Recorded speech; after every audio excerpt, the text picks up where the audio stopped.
आप सभी का बहुत बहुत स्वागत है मेरे इस YouTube चैनल में।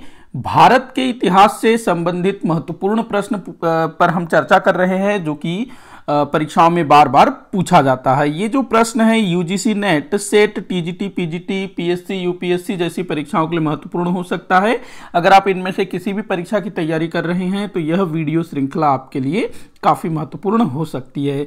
पहला प्रश्न हम लोग देखते हैं, निम्न कथनों पर विचार करने को बोल रहा है। तो पहला कथन दिया हुआ है, 8वीं शताब्दी में शंकराचार्य ने अद्वैतवाद के सिद्धांत का प्रतिपादन किया था। देखो, शंकराचार्य, जिनको आदि शंकराचार्य भी कहा जाता है, और शंकराचार्य जी को जो है भगवान शंकर जी का अवतार भी माना जाता है। और शंकराचार्य जी का अगर हम समय की बात करें तो ये 8वीं शताब्दी में हुए थे। तो इन्होंने 8वीं शताब्दी में अद्वैतवाद के सिद्धांत का प्रतिपादन किया था। बिल्कुल सत्य कथन है। दूसरा कथन हम लोग देखते हैं, 12वीं शताब्दी में शंकराचार्य के अद्वैतवाद के विरोध स्वरूप 4 नवीन संप्रदायों का जन्म हुआ। यह भी बिल्कुल सही है। क्या होता है कि 12वीं शताब्दी आते आते शंकराचार्य के जो अद्वैतवाद का जो सिद्धांत है उसका विरोध होना शुरू हो जाता है और भारत में 4 नए संप्रदाय खड़े हो जाते हैं, जैसे कि शुद्ध द्वैतवाद, द्वैताद्वैतवाद, द्वैतवाद, इस टाइप से जो है एक विशिष्ट द्वैतवाद, इस टाइप से जो है 4 संप्रदाय खड़े हो जाते हैं, मतलब जन्म लेते हैं। तो यहाँ दोनों कथन सही है। तो यहाँ पर आपका उत्तर होगा दोनों कथन सही है, अर्थात स जो है आपका उत्तर होगा। इस तरह से क्वेश्चन पूछा जाता है। अगला क्वेश्चन दिया है, निम्न में से कौन से सैंधव स्थल बंदरगाह है। तो इनमें से आपको बताना है कि कौन से सिंधु घाटी सभ्यता से संबंधित स्थल हैं जो कि बंदरगाह थे। देखो, लोथल के बारे में हम लोग पढ़ते हैं कि लोथल जो है बंदरगाह था। इसके अलावा जो सुतकागेन, ये भी एक बंदरगाह था। तो उनके अलावा, लोथल के अलावा और भी बंदरगाह थे, जिनमें से सुतका को याद रखना है, बालाकोट याद रखना है, मेघम याद रखना है, कुंताली याद रखना है। अर्थात ये सभी जो हैं बंदरगाह थे सिंधु घाटी सभ्यता से संबंधित। तो आपका उत्तर क्या हो जाएगा, 1, 2, 3, 4, मतलब द जो है आपका उत्तर होगा सभी क्या है, बंदरगाह। तो इस तरह से क्वेश्चन जो है यूजीसी नेट सेट में पूछा जाता है। अगला क्वेश्चन दिया है, मुगल काल के निम्न युद्धों को काल क्रमानुसार व्यवस्थित कीजिए। मुगल काल में जो युद्ध लड़े गए थे ना, उसको काल क्रम के अनुसार आपको व्यवस्थित करना है। तो देखते हैं, घाघरा का युद्ध की अगर हम बात करें तो ये हुआ था 1529 में। उसके बाद खानवा का युद्ध हुआ था 1527 में। चौसा का युद्ध हुआ था 1539 में। वहीं अगर हम सामूगढ़ के युद्ध की बात करें तो ये लगभग 1658 के आसपास, 1657-58 या 59 में हुआ था खानवा का युद्ध। तो यहाँ पर सबसे पहला युद्ध कौन सा है, खानवा का युद्ध। तो 2 जो है सबसे पहले हो जाएगा। उसके बाद जो है घाघरा का युद्ध, मतलब 1, उसके बाद चौसा अर्थात 3, उसके बाद सामूगढ़। तो 2, 1, 3, 4 ये जो है आपका कूट बनेगा। 2, 1, 3, 4 स जो है आपका उत्तर होगा। अगला क्वेश्चन दिया है, सहायक संधि की नीति को भारत में क्रियान्वित करने वाला यूरोपीय कौन था। तो सहायक संधि की नीति, देखो इस तरह का प्रश्न मैंने पिछले वीडियो में भी पूछा था। पिछले वीडियो में मैंने ये पूछा था कि भारत में भू क्षेत्र अर्जित करने के उद्देश्य से भारतीय राजाओं के आंतरिक मामलों में हस्तक्षेप करने वाला पहला यूरोपीय कौन था। तो इसका आंसर भी सेम वही है, डुप्ले। देखो, डुप्ले जो है ना, भारत में सबसे पहले भारत के भू क्षेत्रों को अर्जित करने के उद्देश्य से भारतीय राजाओं के मामलों में हस्तक्षेप करना शुरू करता है, और वो जो है सहायक संधि की नीति को क्रियान्वित करता है। देखो, वैसे तो सहायक संधि को शुरू करने का श्रेय वेलेजली को जाता है प्रॉपर तरीके से, लेकिन डुप्ले ने भी ना वेलेजली की सहायक संधि के जैसे ही संधियां की थी। और डुप्ले ने हैदराबाद के साथ सबसे पहली बार संधि की थी। वेलेजली की सहायक संधि भी सबसे पहले हैदराबाद के साथ ही हुई थी। तो ध्यान रखना है, वेलेजली से पहले डुप्ले ने भारत में सहायक संधि जैसी नीति को क्रियान्वित किया था। सहायक संधि में होता क्या था कि जो भारतीय राज्य हैं उनकी सेना को कम करना, उसके राज्य में अपनी सेना को रखना, इस टाइप से। तो डुप्ले ऐसे ही जो है चीजें कर रहा था। तो डुप्ले याद रखेंगे। अगला क्वेश्चन दिया है, सुमेलित करने को बोल रहा है। देख लेते हैं, एक तरफ मुगल बादशाह और दूसरी तरफ ना मकबरा, मुगल बादशाह और मकबरा ऐसा होना था यहाँ पर।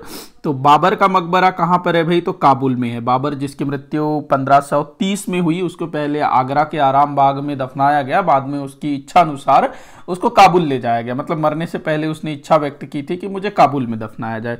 हुमायूं की अगर हम बात करें तो दिल्ली में है, हुमायूं का मकबरा बड़ा फेमस है, दिल्ली में हुमायूं का मकबरा। अकबर का मकबरा कहाँ पर है, तो सिकंदरा। जहांगीर का मकबरा है लाहौर में।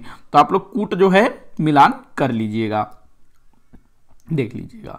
अगला क्वेश्चन दिया है, अभिधम्म पीटक का संकलन किस बौद्ध संगीति में किया गया था। अभिधम्म पीटक, इसका संकलन किस बौद्ध संगीति में किया गया था। तो देखो अभिधम्म पीटक का जो संकलन है ये तृतीय बौद्ध संगीति में किया गया था, जो कि पाटलिपुत्र में 251 ईसा पूर्व में हुआ था, जिस समय अशोक मौर्य वंश का सम्राट था। तो ये तृतीय बौद्ध संगीति में अभिधम्म पीटक का संकलन हुआ था। अभिधम्म पीटक का जो संकलन करता था वो था तिस्तय, कुछ इस टाइप का कुछ नाम है, मैं भूल रहा हूं। अच्छा, पीटक क्या होता है, तो जो बौद्ध धर्म ग्रंथ है उनको पीटक कहा जाता है, और पीटकों की संख्या है 3, इसी कारण इसको जो है त्रिपीटक कहा जाता है, त्रिपीटक। पीटक का शाब्दिक अर्थ पिटारा होता है, और जो बौद्ध धर्म ग्रंथ है एक तरह से ज्ञान का खजाना है, ज्ञान का पिटारा है, ज्ञान का टोकरा है, तो इसीलिए उसको जो है त्रिपीटक कहा जाता है। जो प्रथम 2 पीटक हैं, सूत पीटक, विनय पीटक, इनका संकलन प्रथम बौद्ध संगीति में हुआ था 483 ईसा पूर्व में। ये चीज को भी आपको ध्यान में रखना है। अगला क्वेश्चन है, विराटनगर किस महाजनपद की राजधानी थी। तो भाई विराटनगर जो है ये मत्स्य महाजनपद की राजधानी थी। तो जितने भी महाजनपद थे ना, 16 महाजनपद थे, उनकी राजधानियों के नाम आपको याद रखना बहुत ज्यादा जरूरी है। और कौन सा जो महाजनपद है वो किस बात के लिए प्रसिद्ध था, किस चीज के लिए प्रसिद्ध था, कोई खास राजा रहा हो तो उसके बारे में भी आप लोगों को याद रखना बहुत जरूरी है, क्योंकि यूजीसी नेट सेट की परीक्षाओं में पूछा ही जाता है 16 महाजनपदों से क्वेश्चन, ध्यान रखेंगे। आगे बढ़ते हैं, अगला क्वेश्चन, किसने गुरिल्ला युद्ध का प्रयोग नहीं किया था। तो देखो बाजीराव प्रथम जो मराठा पेशवा था, इसने तो प्रयोग किया था। मलिक अंबर जो कि अहमदनगर का प्रधानमंत्री था, इसने भी मुगलों के विरुद्ध गुरिल्ला युद्ध पद्धति का प्रयोग किया था। छत्रपति शिवाजी महाराज, भाई ये तो गुरिल्ला युद्ध नीति के लिए विख्यात हैं। बाकी जो टीपू सुल्तान है, इन्होंने कभी भी गुरिल्ला युद्ध का प्रयोग नहीं किया था। अगला क्वेश्चन दिया है, शहीद भगत सिंह के ये लिए होना था, शहीद भगत सिंह के लिए वकालत करने वाले वकील कौन थे। तो भगत सिंह की पैरवी करने वाले वकील का नाम आपको बताना है। तो आसफ अली, जब भगत सिंह का ट्रायल चल रहा था ना, मतलब कोर्ट में केस चल रहा था, तो उस समय आसफ अली ने भगत सिंह का केस लड़ा था। आसफ अली कौन थे, तो ये अरुणा आसफ अली के पति थे। अरुणा आसफ अली जो कि भारतीय राष्ट्र कांग्रेस की एक नेता थी। तो आसफ अली का नाम याद रखेंगे। ये वीडियो का आखिरी क्वेश्चन होगा, इलाहाबाद की संधि कब हुई थी, ये आपको बताना है। इलाहाबाद की संधि बड़ी फेमस संधि है भैया, और बड़ा ही सरल क्वेश्चन भी है काफी सारे लोगों के लिए, लेकिन जो नहीं पढ़ेगा उसके लिए कठिन ही होगा। 1765 में इलाहाबाद की संधि हुई थी। इलाहाबाद की संधि से पहले 1764 में बक्सर का युद्ध लड़ा गया था। बक्सर का युद्ध जो कि भारतीय इतिहास में महत्वपूर्ण स्थान रखता है। बक्सर का युद्ध, माफी चाहूंगा मेरा जो स्टाइलस है वो काम नहीं कर रहा है अच्छे से, तो कई बार लिखाता नहीं है।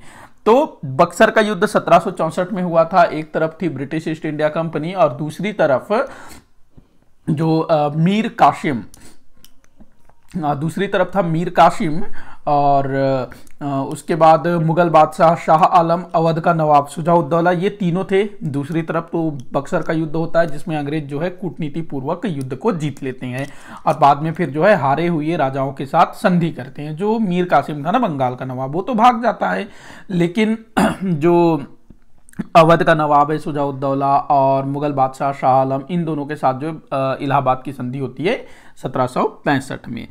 तो इसी के साथ आज का ये वीडियो यहीं पर समाप्त होता है। आप लोग मुझे कमेंट करके बताइएगा कि आप को आज का ये वीडियो कैसा लगा, कितने क्वेश्चन सॉल्व हुए जरूर बताइएगा। किसी भी क्वेश्चन में कोई भी डाउट हो जरूर बताइएगा, ताकि मैं उसको सॉल्व कर सकूं। वीडियो को जितना हो सके उतना आप शेयर करिएगा, लाइक करिएगा, चैनल को सब्सक्राइब करिएगा। वीडियो को आखिर तक देखने के लिए बहुत बहुत धन्यवाद।